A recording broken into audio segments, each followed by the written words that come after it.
Calling to order the Public Works Committee meeting. It's October 7th, and it is 7:18. Joining me is Brian Travis. I'm Bernie Flynn, the chair, and Sheila Vaccaro is absent. That was a call to order. I don't have any announcements on this paper. Are there any announcements? All right, no announcements. Comments, suggestions, petitions by residents, taxpayers, and visitors in attendance regarding items that are not on the agenda. Please be advised there's a 5-minute time limit, which is at the discretion of council president and the chair. Do we have any comments? Darrell? Okay, we're good to move forward. All right. All right, reports under A, engineers. And I see two in the room, so who's going to go first? Thank you, Councilman Flynn. For the record, this is Kelly Goff with Remington and Vernick Engineers. I'm one of the engineering consultants for the borough. I will run through a couple projects that we worked on this past month. Under the Gay Street closure project, we had our pre-construction meeting last week where we discussed administrative requirements of the contractor. Under your MS4 program, we closed the public comment period in September, and we're working with staff to review those public comments and address them accordingly. And under the Price and Darlington study, Public Works wrapped up installing those improvements. We helped get those improvements approved by PennDOT earlier in September. And that concludes my report unless anyone has any questions. At your meeting, did the contractor give you a estimated time for materials to be delivered to a specific site so we can do the Gay Street closure? So he's working on gathering his submittals right now. So I assume I'm going to know a more specific timeline in the next couple weeks once he gets all those submittals my way. We do know what the product we're going to use, correct? Yes, it's those sliding ballers that we've presented at the public meeting. And Mr. Metrick was hoping to start this project in early January, if I remember correctly. Are we going to have the materials and the excavation done in order to start that, have it ready for May? As anticipated, for the labor will be there. Yeah.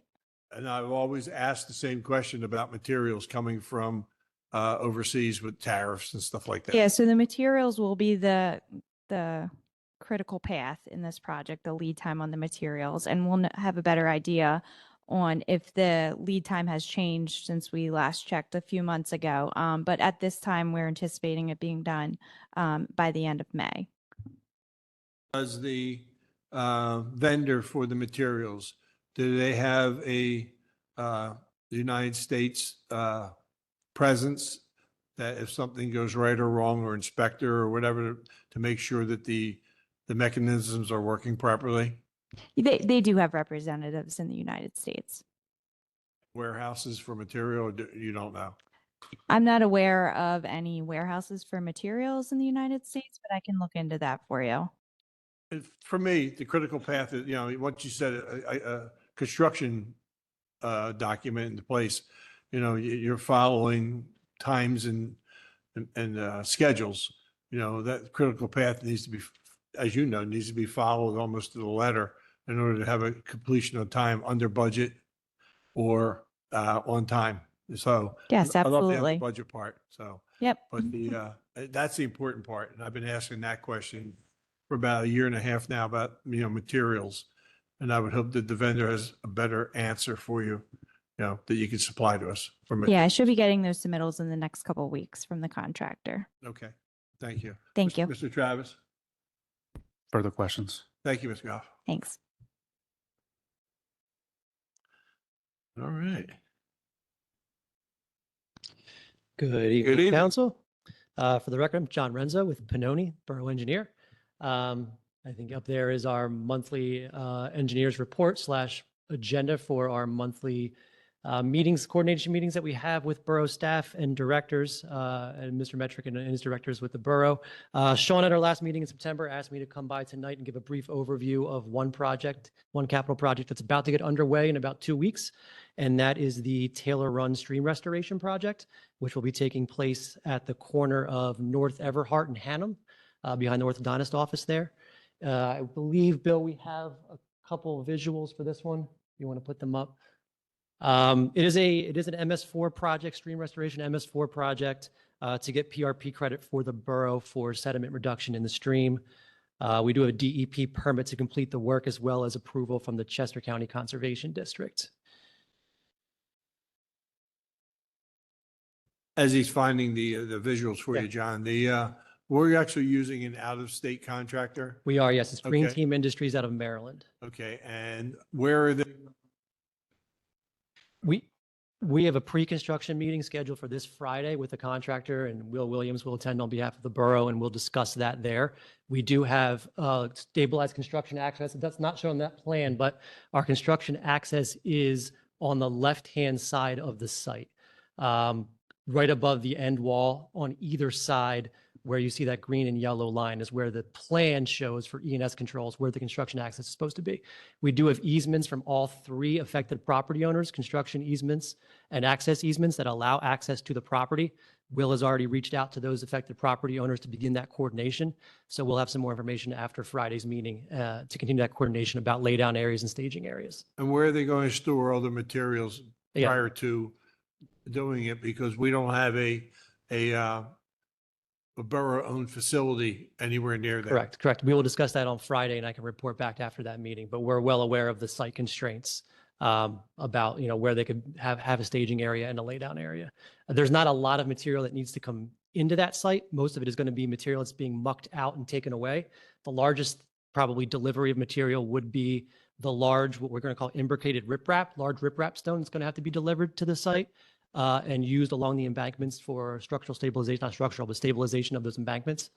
So when they get those delivery of stone, we'll have to have a place for them to put that stone material. But other than that, there's not much material other than, plantings, container plantings that are coming into the site. Yeah, because they're going to be digging through a lot of mud and muck, Mhm. okay, including out a lot of debris. How are we going to keep the neighborhoods clean down there in the 7th Ward? So it's not, It won't touch the 6th Ward, but it's all in the 7th Ward right there. And you have a lot of residents that drive in that area. absolutely. Yeah. Yeah. So keeping the streets clean, erosion and sedimentation control is paramount. And it's one of the things that we'll discuss on Friday. The E&S plan I didn't bring with me today shows 2 stabilized access areas from the lower left-hand side of that plan. That's where they'll keep I anticipate them keeping their tri-axles and construction vehicles on that stabilized access. While they access the stream, they'll dump from there and then drive away from there. If they need to, they'll have to have some sort of Lamor broom or brush truck on site to sweep up after the trucks leave the site if we are noticing that we get sediment on the roads. Answer to my question. Yeah. So I'd like to be proactive Mhm. because we can build a 5-story building without one complaint. Mhm. 44 West, we build a hotel without any complaints, a lot of dust and dirt. Mhm. Okay. What we don't want is the residents on Washington Avenue there Mhm. or in that area right there by Haddam Gardens to be calling and saying that, their car tires are covered in mud. Right. Understood. So I think we should be, when we have the meeting, extremely proactive because we do know that the tires are going to be muddy. Yeah. We know that. Right. Understood. So, Yep. Okay. All right. Thanks. but yeah, Thanks.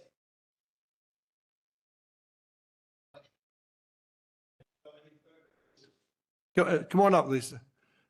Lisa Kearns, 305 West 315. Biddle. 312. I'm close. You confused me. When will the residents be notified? Say again? Went out this week. To all of them along Biddle Street and just Biddle Street or where else?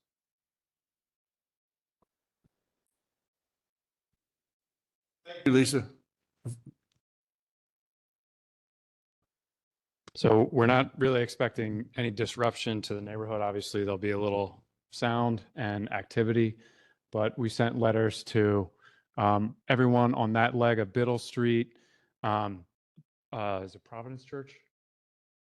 Providence Church is where obviously they're one of the folks who gave us the easement, as is the orthodontist there, the Luke Oil, the beer mill, the new taco place, the car dealership across the street to the south, and there's one other property to the west of that intersection of Everhart and what is that? No. Anyway, just southwest of, Lane and. yeah, just west of, Yeah, of the- Franklin. yeah. Yeah. So there was about 15 or 18 in all. Yeah. And those went out this week, and we didn't invite the easement groups to the pre-construction meeting. That's more nuts and bolts, but we reached out to them 2 weeks ago, letting them know that pre-construction was scheduled so they could get us their complaints or concerns ahead of time.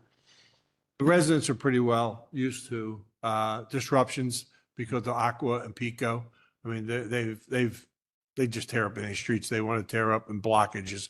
So, blocking the street won't affect the neighbors that much because they're pretty much used to it to go around it. Just worried about the mud, because we are transporting, silt and stuff like Yeah. that to get out of there. That's It's all. not a good look for a stormwater quality project to have stormwater Yeah. issues. Yeah, yeah. Thanks, Will. Appreciate it.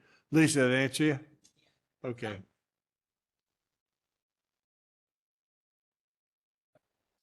Adam Gardens is right next to the, yeah. Okay, great. Well, the management company got the notice at Hanem Gardens. 'Cause I'm sure we're not going to send it to 25 residents. Oh, yeah, we send it to the legal mailing address on file for the owner. That's all Yeah. we have. Yeah, good. All right. We're covering all bases then. Okay, good. Thanks. All right. Thank you, John. And thanks, Will. Public Works. I'd like to introduce the interim Public Works Director, Mr. Don Anderson. Good evening, Don Anderson, Interim Director of Public Works. I was asked by my boss to give a quick, small bio about myself. I'll make it quick. In 1998, I was hired by the borough as the driver laborer. From 1998 until 2015, I worked as a union member. After 2015, I was hired as hired into management as a supervisor. I'm a little nervous, you guys, but I'm gonna get there. Hey, just look at me. I just look at you. All right. So, Sure. so in 2015, I was hired into management as a supervisor, and then in 2022, I was hired as the assistant director. So, at this point, 3 years later, I feel like I'm prepared to take on this new role as interim director. I've done everything that there is within the Public Works Department to get me to this point, so I'm ready to take on the challenge. All right. So that's what I gotta say. Oh, I want to know, you got Air Jordans on? Nah, Because you're going to need them. You're going to need Air Jordans to be able to get up that high. Keep me running, right? All right, right here, what we have is the task report that from the month of September, all the tasks that we implemented into Cartograph. We've been working with Nick Fink to help us get this thing up and going. Nick's been really, really helpful. This is just the beginning part of it. We want to start implementing just regular scheduled tasks and stuff like that we do on a cyclical basis. Right now, this is just stuff that we're doing every day throughout the month. So once we get this up and running all the way, we'll be reaching back out to Nick Fink so he can help us get the other things implemented. So it's a great program. It works well. And this is what our reports are going to look like monthly. Okay? Any questions on that at all? So you're going to actually monthly, are you going to, that's what you do, okay? Is it going to be on a flow chart for a schedule for That's- preventative maintenance each quarter, each month or whatever? Yeah, that's How you what I gonna do that? Yeah, that's what I was getting at. Once we start getting a little further into this, we're going to start scheduling things that you're speaking about. Nick Fink's going to help us get up to that point where we're ready to rock and roll with the next level. This is just kind of basic tasks that we do every day, but what you're talking about is kind of scheduled maintenance and things like that. But we'll eventually get there. Okay? Yeah, I was just going to say, we've been hearing about Cartograph for a long time. This is the first time I've seen something come out of it. So thank you Yeah. for sharing this. Yeah, thank you. No worries. Bill, if you could go through a couple of the images that I put up there, I just want to show you a couple of projects that we worked on recently within the Public Works Department. That's where Ramsey grew up. This image right here is of Lot 6. There was a resident that came to a meeting recently and was a little bit upset because there was vehicles exiting the parking lot onto Hannum Avenue and going the wrong direction. So what we did was we just put up a one-way sign and a no left turn sign and on a couple of the telephone poles along Hannum Avenue, and hopefully that works to keep people from going the wrong direction. I think she'll be happy. This intersection right here was another project that we worked on recently, similar to the one down at Bradford Avenue and Gay Street, and also over at Price and Brandywine Street. This was a PennDOT project that we had to get cleared through PennDOT. And as you can see, it actually turned out real well. Not only do we have the signs for the crosswalks, but we also have the signs for, we painted the whole intersection with thermoplastic to kind of make the visibility a little bit better, especially at night. One other thing that I want to discuss is yesterday we finished our 2025 25 paving program. So that's all complete. I was on the phone today with PennDOT because I've never actually done the paperwork before, but we've already started the process as to what we need to do to get back our liquid fuels money and stuff like that. So I'm learning as we go. I don't know if I have a whole lot more. We have the budget stuff, but I don't think we're going to be talking about budget tonight, if I'm not mistaken. Any questions? Quality of life is a big thing, you know, for Okay. Public Works. Okay. The, a year and a half ago, we started a project called 62 something. What was it called? Ordinance 62? Chapter 62. Chapter 62. Yeah, Track with the ordinance. dumpsters and the totes and, you know, and the Public Works Director is the spearhead for trying to clean up a lot of the stuff in Chapter 62 with the help of building and housing, of course. So I know that's near and dear on this committee's mind because as we can look in the alleys, we've seen little or no change. Okay. So hopefully you put that on your radar and, you know, so Mr. Travis, you have anything on that? Yeah, I don't remember exactly who has jurisdiction over what, whether it's codes enforcement, which would be Aaron, or Public Works Director is the first person to shoot. first line Yeah, of, And then okay. they're to notify the property owner. And if the property owner doesn't pay attention to what they request, then they go to building and housing.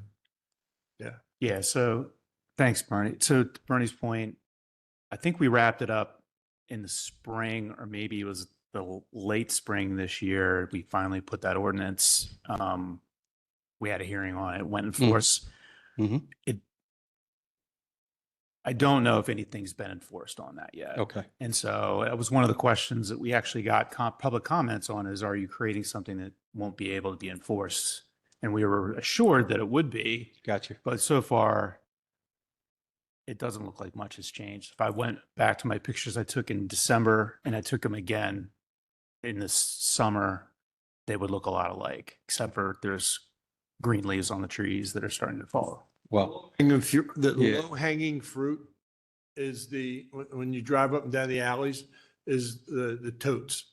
gotcha. Yeah, we have a specific number you're allowed to have. I believe it's 4. It could be 5, but I think it's 4. Anything more than 4, Dumpster. the Public Works Director is supposed to evaluate whether they need to get a dumpster, and the dumpster has to be moved off of the alley itself. You know, and that's mainly for commercial pickup, Mm-hmm. not so much for private pickup that we do. It's more commercial pickup. Okay. So that's the red herring right there. Okay. If you're driving down an alley and you see, you know, 8, 10 totes, you know, they were supposed to get a notification that, you know, and Chapter 62 was really well written by our unofficial poet laureate, Ann Carroll. Uh-huh. So we do know that it's correct. Gotcha. And so that's a low hanging fruit for you to, you know, to start to look, you know, shine a little bit. So. Okay.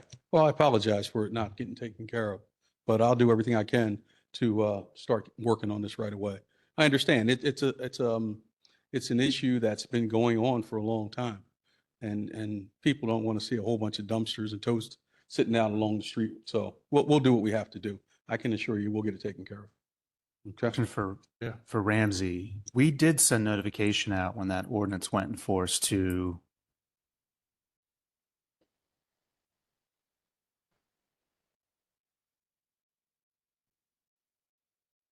To the Apartment Owners Association president, the Apartment Owners Association president. Well, let's assume he did nothing.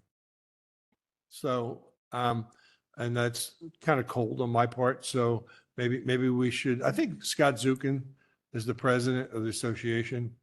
And if you want me to call him, I will, or if you want to contact him.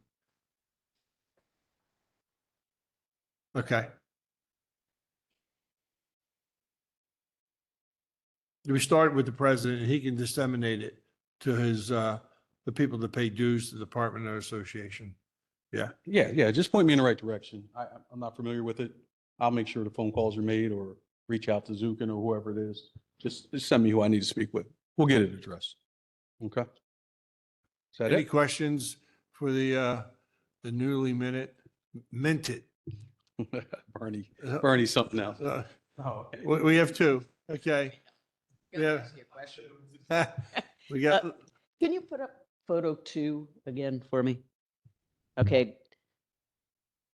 Don and Bernie and Brett, what do we have to do to get just a fraction of that at the intersection by St. Agnes there that we've been talking about for 6 months? It's Chestnut and New. And that's PennDOT 2. Oh, yeah. That was a request that went through PennDOT. So you're going to have to probably do the same thing, put a request in through PennDOT. I don't, well, to be honest, I don't know. This came from Don Edwards. Oh, shit, I said his name. This came from my predecessor, so I don't know exactly where it all started at, but I'll make sure I find the details and get you what you need. Yeah. Okay. Because that's a state road as well. Yeah, Chestnut. Yeah, Chestnut and New is a state road now as well. Mr. Anderson, yeah, Oh, we don't need that much. Yeah, yeah. Is Mr. Kavanaugh responsible for this kind of stuff or the new He's more fellow? roads than Yeah. his actual signs, but I do have a contact in PennDOT Yeah. that I can reach out to. The Yeah. painting too, okay, Yeah, all right. yeah, so. Yes, I'll look into it. Okay, Okay, thanks. is that it? Anything? No, we have one more hand. Come on up. Tell us who you are, where you've been from. It's good to see you, whoever you are. Thanks for visiting. My name is Webster. I'm the son to that young lady sitting in the back there. Yeah. So a couple things I wanted to talk about. The Worthington Street, right between the D. Baptist Funeral Home and the Picnic Hill Commons is a one-way street going down. Okay, however, more than 2 or 3 times a week, I always see people going up the other way. And there's clearly marked signs that says do not enter. But, I don't know why they go up that way. I guess it's easier just to get in and get out, but also, Balmer Street, right between, right near the bank and Wendy's, people are always coming up the other way. Like that's a one-way street too. And like, there have been, I haven't seen any accidents yet, but ones do. Webster. What? Mary. Yeah, I always use the term, my kids, I can't coach stupid. You know what I'm saying? So, and we talked about signs earlier, in the public, parking, like, people only read signs if they get a ticket, right?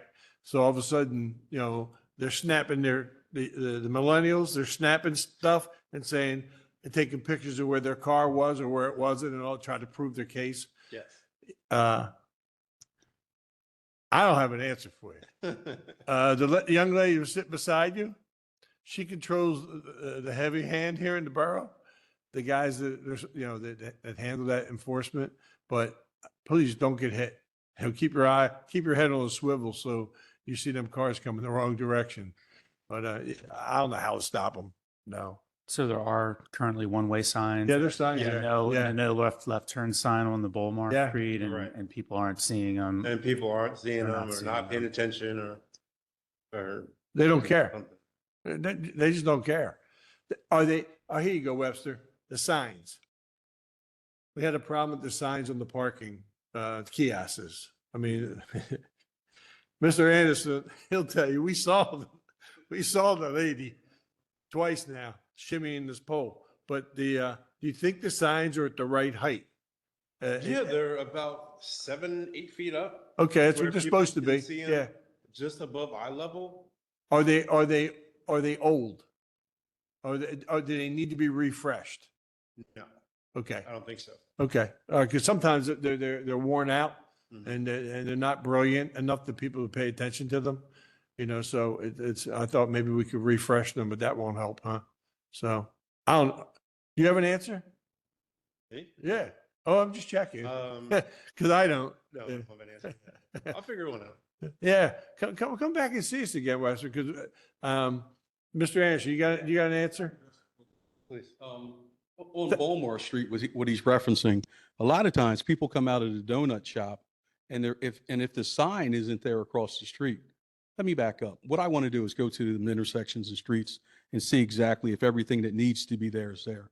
Because there's a possibility we may be just missing one sign.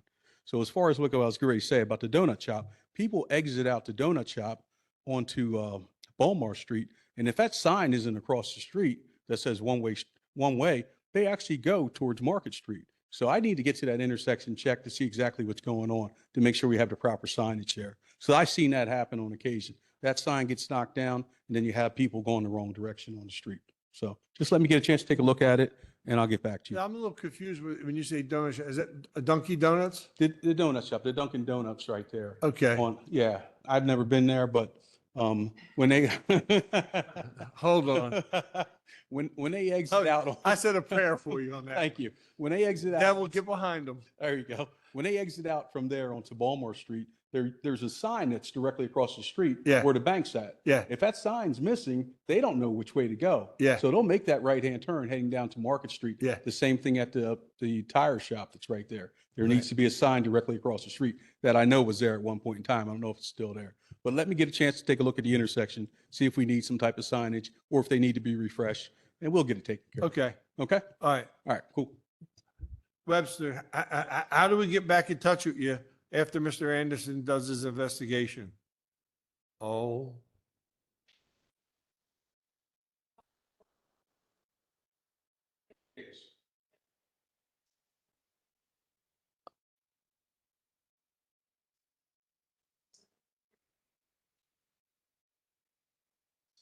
Yeah, yeah.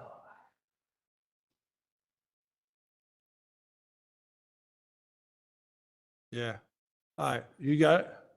Go ahead. Hi, Miss Simone. Hi, Nicole Shimoni, 505 Keystone Alley. One other thought too, when you're out there, Don, are we over cluttered with signs or something to the point that potentially people aren't seeing the important signs because we've got a couple of things that they're supposed to be looking at. So maybe there's a way to kind of make it cleaner, clearer or something that way too. So just the thought that came to mind. Okay. Isn't that West Goshen there? If you come out of the Dunkin' Donuts and you turn left, right? And you're on that street and you go over to Gay Street. The other side's West Goshen. I'm not 100% sure. I Okay. know we just signed that Yeah. intergovernmental agreement with them, and I'm not sure exactly where that divider is. Yeah, yeah. But I know from the past, when I did signs, we actually put signs in that block. Okay. So Okay. you're going to check it out and I'll check get it out. back to us so Webster will know. what's going on. Definitely. All right. Anything else? All right. Come on up, Mayor.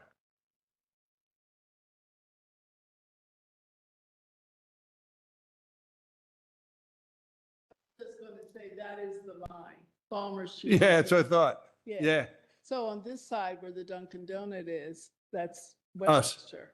yeah, The other side, it's West Goshen. yeah. Yeah, so. I don't, we have an intergovernmental agreement, don't we, on stuff? Yeah, but to Mr. Moni's point, you know, back when I had long hair and brown hair, that was a song, signs everywhere, sign. Oh, look at Miss Kearns shaking her head like she knew that song. Okay. Oh, thank you. Thank you. But maybe there are too many signs there. Yeah, Who I'll take a knows? look at it. Yeah, but you're going to handle that. Yeah, I'll take a look at it. And somehow report back to us so we can let Webster know somehow. Sounds good. Yep. Thank you, Mr. Anderson. Thank you. All right. Any more questions on that? Oh, wastewater. Mr. Mitchell. Good evening. Good evening. All right, this month, at Goose Creek, maintenance crews replaced the lakeside microscreen flow sensor, control panel, and corroding conduit throughout the headworks part of the plant. They found one of our first stage clarifiers shut down, and it ended up being a shorted out motor from a conduit corroding and leaking. So they replaced the new motor, new conduit, and drained the tank, inspected it to make sure nothing else was wrong, and it is up and running. Crews tore apart a 6-inch dessert plug valve and replaced the operating gears of the valve. Greased it, tested it before placing it back online. Goose Creek flowed an average of 928,000 gallons per day. Taylor Run, they installed a new influent meter and conduit for their headworks part of the plant, which will aid in flow-driven instrumentation throughout the plant. A digester sludge pump was torn apart, inspected, and rebuilt. New seals and gaskets were installed before placing it back online. They reinstalled a knocked over street light from last winter and during a snowstorm. The plow backed into it. Replaced the corroded underground conduit to 3 other light poles in the plant, and are replacing the lights with LED bulbs. The chlorine analyzer and sample pumps were torn apart and cleaned and inspected. The average flow was 729,000 gallons per day. The pump stations had their monthly cleaning and inspections. The valve chambers were inspected and pumped out where needed. Capital projects. In the picture, that is both of the new primary sludge pumps. The wastewater department installed them. They actually tore the old mono pumps out, prepared the concrete sleds for them, installed the new pumps, adapted the piping. Both of them are up and running and under budget. The Maple Alley project, still no word from DEP. We are actually waiting for Mr. Metric to get back from his vacation this week. We are meeting with 250 East Market Street. See if they can give us a little extra push, maybe from a different direction. So that meeting will be held after Mr. Metric gets back. The soft dig utility locating contractors, they were out. We had them scheduled for 10 days. They finished in just 6. So we do have 4 in case something else comes up. We did run into 2 communication banks. We knew they were there, didn't run into them. The one on Union Street that runs parallel on Union Street is a very large one. Might be a problem. We're going to find out. Verizon is very happy to work with us. Seems that the borough never complains, never really does anything bad to Verizon, so that anything we want, we have a golden ticket. The one on Neal Street is shallower, but it does run the 911 center. So we don't believe that is going to be a problem. So that'll be in phase 1. Union Street will be phase 2. That'll have to be really looked at in the designs. Right now, phase 1, it will be bid out. As long as we can do that at the end of the year, the beginning of the year. Phase 2 was pushed due to budgetary constraints until 2027. The big part was the grant for phase two won't be open till January, February. So it was a hinge till we just faced better. And then even thinking about it with the conduit lines on Union Street, it might be a better fit that we have the time to be able to look at that intersection and not, and figure out what we have to do for that connection. Actually trace those lines so you can see exactly where they are? Or are you guys, What they did was they had a vacuum truck out with air. They blew air down and they actually found the conduits, and they were looking for gas, water, sewer, and the conduits. So now they know how deep they are, how wide they are, where they're at, the exact location and everything. So it could be put on the designs. When construction happens, the construction company knows exactly where they're at. So it's not a, hey, look what I found. And we believe it's going to save us a lot of money. If we ran into that during construction, that could have possibly stopped. Oh, well, I think it could probably stopped and demobilize and remobilize. So which would be a huge cost. But besides that, we're still moving forward with the designs. We're hoping that we hear back from DEP soon. If not, then the whole project could be pushed, possibly, depending on it. We were out walking the alley, myself, Matt McAloon from Panoni, and Mike Ellis. We all agreed that phase one definitely has to happen during the summer. There's no way how narrow the alley is, where Ramsgate is, all that housing to, it has to happen without college students in. There'd be no, it'd be very troublesome for everybody. Parking, public works, wastewater, it's just not going to work unless we have a minimal amount of people in that area during that time. So what do you think the delay is with DEP? And the second question is, can we do everything else? Because they're not going to change the direction of the pipe. I mean, what can we anticipate them to throw a monkey wrench into the thing? we don't know why we're incurring this not answering of anything. They're not answering emails, phone calls, anything. I've asked other departments in the DEP, and nobody will give me an answer. We've gotten permits for other things where we were going to submit the, we're still doing the permit application. We're still moving forward with all the applications. So as soon as something comes up, we're going to go and try to really run with it. So it's just we're not sure why, who.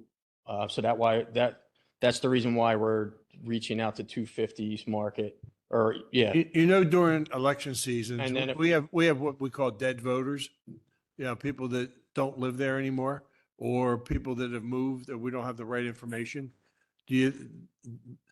Has anyone actually called the office to make sure that the person that's supposed to talk to us is still alive? We've gotten numerous voicemails, Okay, and that's it. okay, all right. Like I said, I've talked to our inspector. I've talked to other engineers who work with them and said, asked the same question: Are they there? Are they not? And everybody, yep, but we don't know why. The Goose Creek Electrical Substation, everything is still on. We actually got it moved up on the the transformer is in. Yes, the transformer, I just got this today. The end, after Thanksgiving, the mid-voltage switch will be delivered in middle of December, and the medium voltage switch is still February 12th or 2nd. So everything was that. I was told by BCM engineers that the bids will go out within the end of this week, early next week, for installation, and they're hoping to have it back and everything for awards in December. We've been talking about this project for a long, long time. Yes, and I'm ready to put it to bed too. And we're all holding our breath, waiting, just praying that the substation holds out until everything can get put into order and ready to go. And I was a little naive at first with had to be brought in for this. And just when they said that the generator to run the plant is the size of a tractor trailer and you need a fuel truck there to run the tractor trailer generator was impressive that I didn't even think about it at that time. So they have it all prepared and ready to go, and then the bid should go out within the next week or two. And Your finger at all on Davis Oil on what's going on over there? I I've seen all the equipment, a lot of the equipment dropped off.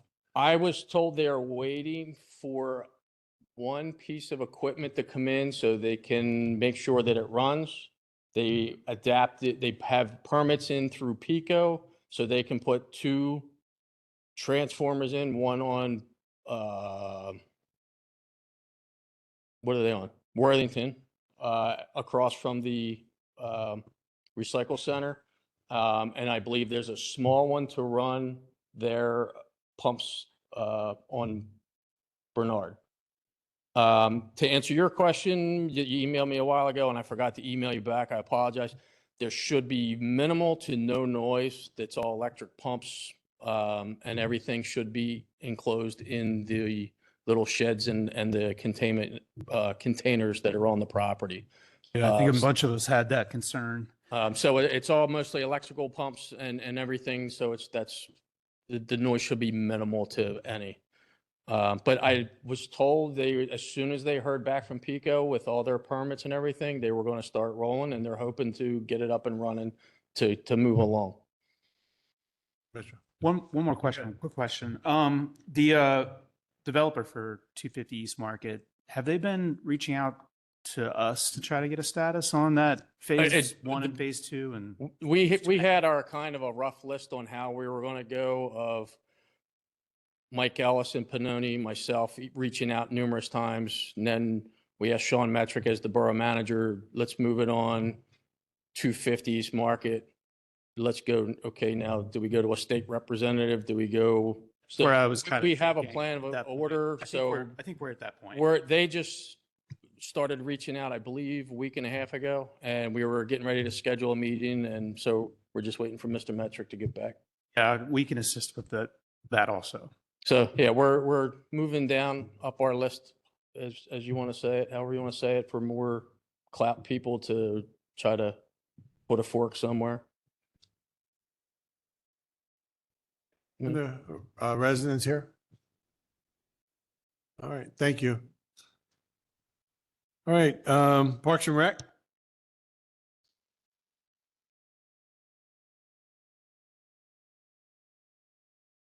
Evening, Mr. Flynn, Mr. Travis, Keith Karowski, Director of the Parks and Rec Department. I'm going to start with, not that bill, my normal report.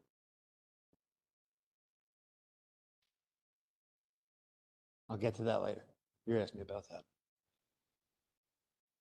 Okay, well, he's getting to that.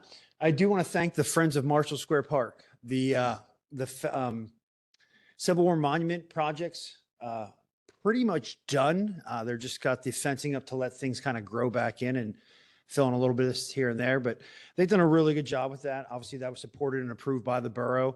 There's no financial dollars coming from the borough, but we gave the okay to do that on our lands. And I think it's a really nice project. It really opens up that corner of the park nicely. As we're touching base on the pros plan, it is done. We have got to do several different aspects of this to get approved by both the VPP, which is the county grant that we got to support the project. And then there's a couple other portions that I've spoken with our solicitor about that she's waiting to speak with the Chester County Planning Commission about to make sure that things jive. Unfortunately, the gentleman we need to speak with is on vacation until the 9th. So they'll speak when they get back, and hopefully we'll have a better understanding of when this pros plan will be presented to you guys for adoption. But it's got to go through several adoption and approval processes at the county level before it even gets to the borough level. I'll get to the John O. Green Park thing in a minute. I know that was another question you had from the last meeting. I wanted to touch base on a couple, well, not a couple, really the one big event, the monster event that we have every year, which is the Chester County Restaurant Fest. Again, by all standards, it was another massive event, great event. I don't really think there were any significant issues reported by Public Works or the police department. I will say this, even though it was a massive event, as always, it seemed a bit light from my standards, having been to that event for like 20 years. And I blame the damn Eagles, pardon my French, but like I blame the Eagles. You could hear every single bar in town full to the gills with people enjoying the Eagles game and their sneak out win against the Rams in 2 block punts. I digress. But it was still a great event from a vendor perspective, as I've got numerous emails from several of the vendors that partook and were like, this was fantastic. How do we apply for next year? Some newbies, some old folks that have been around for a couple of years. Again, it stands to be probably behind the Christmas parade, and I will acquiesce to the Christmas parade as the monster of all events in the borough. The second biggest event, and it's a great event. I think people love it, and we've been just absolutely blessed with the third Sunday in September for the last so many years to have great weather. From my financial perspective, I don't have all the official numbers in yet, and I will have to vet these with the finance department, but we spent about $33,000 in expenses. That includes all the music, all the equipment, all the advertising, porta potties, you name it.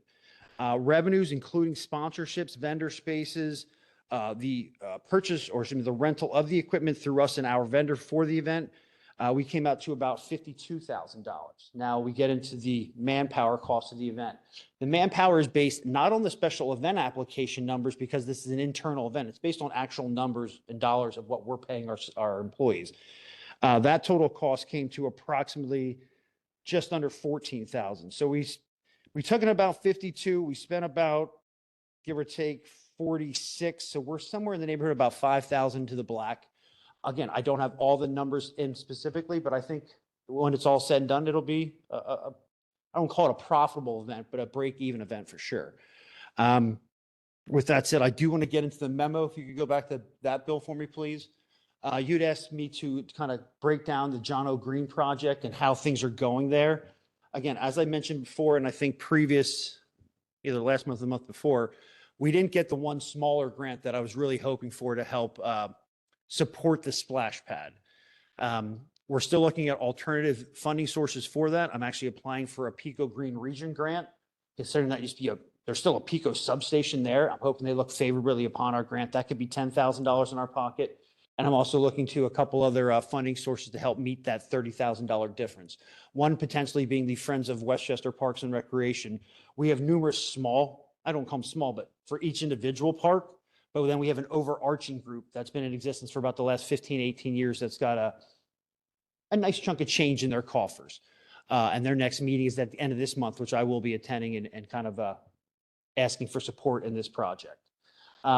To go along with that project, again, we're waiting for the dollars, hopefully, to come in from a grant in early 2026. Again, we applied for a $250,000 grant through DCED, the Greenways Trails and Recreation Program, with support from Pannoni. I think we put together a really good application. We've had good luck with that grant, or with that organization up to date on a couple other projects. We'll be applying to them again for the Hoops Park project in 26 as well. But the way we kind of look at projects are in like a 3-year rotation. Year one, we're trying to get things together and organize, get concepts together, get a general idea of what the cost is going to be, apply for grants. Now, obviously, that's based on the grant schedules. The grant application could also go in year 2, hopefully early in year 2, so we can figure out exactly what it is we're going to do, if we're approved of the grant, if we're not, if we got the full funding amount, or if we didn't. Year 2 would be really fine-tuning the project itself and then putting it out for bid, or maybe even through one of the, like CoStars or Sourcewell. And then year 3 would be actually putting shovels in the ground to make things happen. This way, it kind of spaces out the cost a little bit from a consulting aspect throughout the 3 years. But this way, we're also planning it well in advance that we know that in 3 years, we've got to have this money budgeted, because this is our match for whatever the grant. This project, phase 1, is about $118,000. That's strictly the splash pad. We have $85,000 budgeted, and I'm trying to come up with the shortfall. Phase 2 of the north side park is everything else on that side minus the splash pad.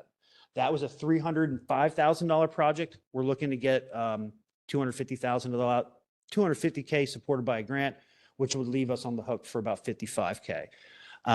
Once we figure out these two, we'll start looking at the south side park and what needs to be done. Now, that the south side park is also 8 years newer than the north side park. And we've, as you can see from the report that I have, not that, Bill, the little memo I had, The South Side Park has given us significantly less issues because it doesn't have a water play system, doesn't have the water play features.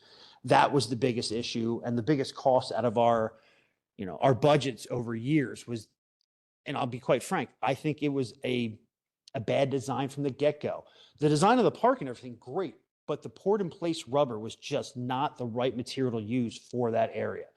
And we've put, a couple $100,000 into that fall zone alone over the course of my tenure here at the borough. The new plan does not have the poured in place anywhere near the water play features, but we do have poured in place rubber in other areas that won't be affected like they would be with, water running on it for 10 hours a day for 4 months out of the year. Do you have any questions regarding that? Because I know you had specific questions regarding that. But that gives you a general idea of where we're going and what we're looking to do. Again, there's several other projects we'll be talking about with budget and capital that we're looking to be, everything we do will be hopefully supported by a grant that we're at least going for 1 or 2 different grants. Obviously, they're very competitive. We put together the best grant applications we can. We have a lot of support from our consultants, and hopefully we can ease the pain of some of these larger projects that'll come out of the PROS plan moving ahead. Yeah, looking to hear more about the north side of John O'Green. And then appreciate you looking for the additional sources of funds to fill in the what was about 30K, I think, that we had slotted for that, for grant money that we didn't get. Correct. Is it, I know I didn't realize there was a Friends of Parks and Rec. Okay. That's the first time I've been aware of it. Is it possible to reach out to them about doing maybe a fundraiser specifically for that park if they're far reaching? Because a lot of the Friends ofs are just specific to one part of the borough. They were originally formed back, I want to say like 2010, 12-ish, to go after big ticket items, to find corporate sponsors, to help with grants. I will say that they never really took off like they wanted. I don't know the exact number in their call for us. Again, they are their own separate entity. They're not officially affiliated with the borough. And then the pandemic hit them hard. They literally almost disbanded. And they've just more recently started getting things kind of back on track. And with some new leadership in place, there were some people that, again, I don't want to call anyone out. I think what they're doing is great. Any money they can get for us is awesome. But they maybe had some people that after the pandemic just didn't have the love or the zeal for what they were doing. So they were trying to get some new people in the mix. But I would be happy to, and again, one of their members is also a member of the Rec Commission. That's where I get most of my information. He reports every month back to us what they're up to. But to talk with them about, what we could do to help them, to support them, it's always on the table. Maybe they just need an item to focus on, and this might be the thing to get it back on engaged. Again, John O'Green is such an important park in the borough's park system that, it needs this love. And I think that it's going to get it. It's just taking time. Cool. Anyone from the audience? This is a question for you and Ramsey. When we get the PROS program back and they tell us that we need a dedicated crew of 2 to 3 people just dedicated for our parks, okay, to bring them back to where they need to be, less the friends of the parks, okay, because they are invaluable. The friends of the Marshall Square, the Everhart and Hoops. Ramsey, this is to you to maybe think about. Because Public Works takes the brunt of Public Works Committee team takes the brunt of labor. Since we spent all this money and they're going to tell us what we need to fix in the parks, how are we going to do it to and from funding? Barb, that's for you too. The Parks and Rec should be responsible to take care of the parks and the recreation, right?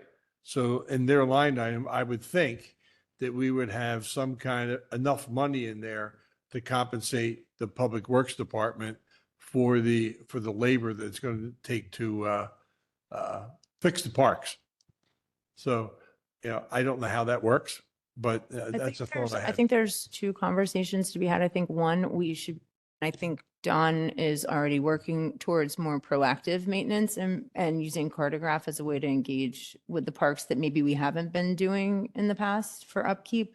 And I also think that there's an opportunity to look at contracted services and wonder if maybe we need to bring some of those things in-house and manage them in collaboration with Public Works. So I think there's an opportunity to do both with not a ton of financial impact right away, at least. So Barb, do you have a microphone to the to and from? I know that drives you out of your mind when we have to do that from one department to another department. So the parks to Ramsey's point, we have to bring the parks back up to snuff again, right? And this pros plan we spent a fortune on, it's going to tell us all the things we're doing wrong. So how do we make sure that we have enough money in each department to make sure it's done? So we're going to be accounting for the majority of those expenses in the Public Works Department. And we will not be doing due tos and due froms because both departments are within the general fund. So you would essentially just be, making a transfer between departments. So in order to make it easier, we're going to account for all of that in Public Works. And we're going to have a general ledger to know exactly what Keith Karowski has to do. For example, we were spending, what, $12,000 a year just putting fertilizer on Greenfield? No, that's what we used to do. I mean, Okay. off the mowing contract, again, I don't know what the specifics are just for Greenfield. When we used to treat it as an athletic turf field, we were spending $15,000, $16,000 a year, but we had a 4 seasons program going there for, I think, about 4 or 5 years. But now all we do is just mow. Place came back, the park actually came back. Oh, it was going great for a while. Yeah, Absolutely. So I'm just, I'm anticipating the pros people telling us that we got to spend a buku amount of money to fix the parks. And I just want to make sure that we're planning for that for the first year at least, till we can get a hold on everything. Yeah. Like you said, we're not going to do twos and froms and stuff like that anymore. So. And But- just to talk to that, again, it's going to ask for support. It certainly does. I want to speak from the Parks and Rec perspective. We've always had a phenomenal relationship with the Public Works Department and everything they do to make our parks great, along with the Friends groups. We've had some moments here or there that weren't always the greatest, but overall, like, I completely support what they do and how much they've helped the parks. But there's also a line where there's certain things I don't think they should be doing that we should be doing. This will help us guide us a little bit. And yes, it's going to ask for support, but not initially like, hey, you got to hire 10 dudes and do all this. Like, it's going to say you've got to gradually start working towards this. It's not going to be like, put another $500,000 in your budget because you need 6 guys and 4 trucks and all this. It will be more of a gradual increase. And again, I've spoken with Sean in some of our preliminary budget meetings, again, how we're going to do that. Like Ramsey said, is it going to be a little bit more on the less contracted or more contracted? Do we bring in one person? Do we change roles? Like, how do we go about that? Those conversations are currently happening. I'm glad we're being proactive. Yes, you know, sir. Before we get the pros plan. So, all right. Anybody from the audience? Mr. Travis, anything? No. Thank Sir, you. Thank you. Old business, discuss chapter 102 for the trees. We don't have anything for that, do we? Yeah, we're going to table that till next year. Okay. Till when? Next year. I thought you said next year. Okay. We met with the tree commission this week. They have a new arborist coming on board. They want him to help amend the ordinance, and we'll present a updated product to you in 2026. Awesome. Thank you, Mr. Williams. Appreciate it. Any new business? Actually, I have a question about, I have a question because it came from a resident about preserving old trees. About preserving old trees. And I feel like the microwave, whatever this thing's, microphone. Who should I direct that question to? Since this was an item and I know that we have a new arborist and they're coming on board. Should it go towards the tree commission initially, or should I have this person contact our arborist?